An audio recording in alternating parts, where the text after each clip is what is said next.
Hi, my name is Robert Chelle with Chelle Law, and my law firm assists veterinary associates with employment contract issues. Today, I'm going to talk about whether a 2-year non-compete is too long for a veterinary associate. So, if you are an employee, you will have signed an employment contract, and in that employment contract, it's going to contain restrictive covenants. And so, restrictive covenants are just things that you can't do either during or after the contract is terminated. So, common restrictive covenants would include a non-disparagement clause, a non-solicitation agreement, some kind of confidentiality provisions, and then a non-compete. So, a non-compete essentially prohibits the vet from working within their specialty for a period of time within a certain geographic radius of where they work. So, in the contract, it's going to state, let's just say you're a general vet.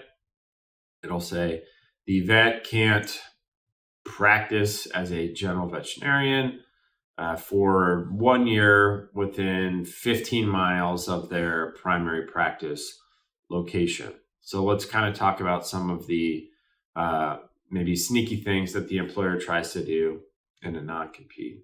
So first, vets can do multiple things. So they could do emergency medicine, they could do urgent care, they could do general, vet issues.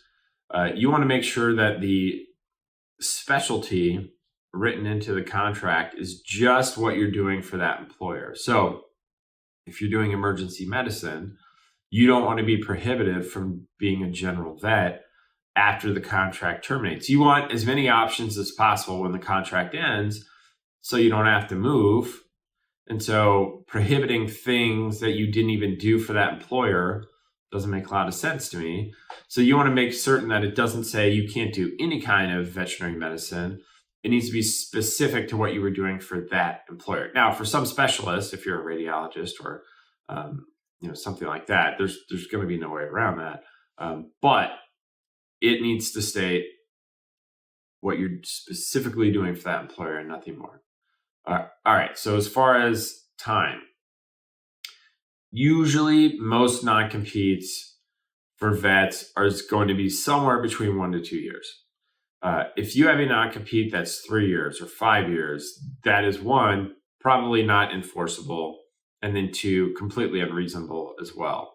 Somewhere between 1 to 2 years is the ideal range. Obviously, 1 year would be better than 2, but it's not uncommon to see both of those lengths in the contract. So is 2 years too long for non-compete? Ideally, as I said before, you would want 1, but 2 years, I think, could be considered reasonable in some states. Now, let's talk about the geographic restriction. Most contracts are going to state you can't practice from your, maybe if you're working in 2 locations for, 5 to 15 miles, somewhere like that. That's probably a decent range. Now, as these kind of corporate-owned veterinary practices continue to gobble up all these veterinarian-owned practices, you need to make certain that the geographic restriction only attaches to the places that you are working. Let's say you're in a big city and a corporate-owned vet practice owns 10 clinics in that city. Well, if you have a 10-mile non-compete from 10 clinics, that could essentially knock you out of a city and you'd be forced to move. Whereas if it was just 10 miles from where you worked, it would be more reasonable. It might be annoying to have to go outside of that radius for however long the non-compete lasts. However, you'll at least have other opportunities. So you need to make certain if you are with a big corporate-owned practice that the non-compete only applies to the places that you are working or your primary practice locations. No more than 2. Should be 1 or 2 at the most. All right. So there are some contracts that don't just do a radius. They'll also do like counties. You can't work in this county or any contiguous county. So any counties that touch your county. That would be pretty unreasonable. Now, it's going to depend upon the setting as well. If you're in an urban environment in a big city, 10 miles could knock out hundreds of opportunities. Whereas if you're in a rural community, 10 miles, there may be no other opportunities within 10 miles of the clinic that you work at. So that has to be taken into account. If kind of the larger the city, the more opportunities, the smaller the radius would be considered more reasonable. All right. Why does it matter to most people? Well, let's say you grew up in a town. You have kids that go to school there. You have family in town. You have deep ties to a community.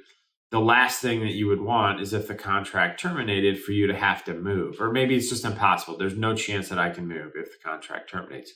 Well, it's very important to focus on the geographic limitation and how many places it attaches to in that scenario. And then also how long it is as well. As I said before, you want to aim for 1 year and not 2. That way you have the shortest amount of time to be inconvenienced if you have to work outside of whatever the restriction is for that 1 year period.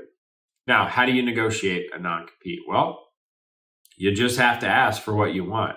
If they come at you and say it's 2 years and 50 miles from your primary practice location, one, that's likely unenforceable, certainly unreasonable. So you need to come back and say, look, I want a 1 year non-compete with a 10-mile restriction from the 2 places where I generate the majority of my charges or something like that. Now, some of these big corporate-owned vet practices are going to say, oh, I'm sorry, we can't change the non-compete. Well, they can change it. They just don't want to. So you're going to have to make the decision of whether, if they do say, take it or leave it, whether you take it or leave it or not. For some people, it's the absolute most important thing when we negotiate a contract. For others, it doesn't matter at all. So maybe they move to the community for a job. They do not have any plans of staying there if the job ends. Well, then you want to focus your attention when you're negotiating on more important things to you, and you wouldn't even mention the non-compete. So it really depends upon the vet, where they're at in their life, whether they have ties to the community, to determine whether, kind of how much capital you want to put into negotiating the terms of the non-compete. There are states where non-competes are completely unenforceable for providers. There's only a handful of them, so it's very likely you're in a state where non-competes are enforceable. I don't know why, but I get comments all the time that, hey, I talked to a colleague and they said non-competes are completely unenforceable everywhere and for vets, and that's just not true. They are in most states as long as they're reasonable. So whether something is reasonable or not, it probably varies upon who's viewing it. But I would consider never signing a contract just expecting something not to be enforceable, and always try to negotiate terms that are better for you. So that's a little breakdown of how long a non-compete should be and kind of what's reasonable. If you have any questions about your employment contract or non-compete clause, you can always call my law firm at the phone number listed below in the description, or you can reach us through our website, chellelaw.com. I appreciate you watching the video, and take care. Thanks.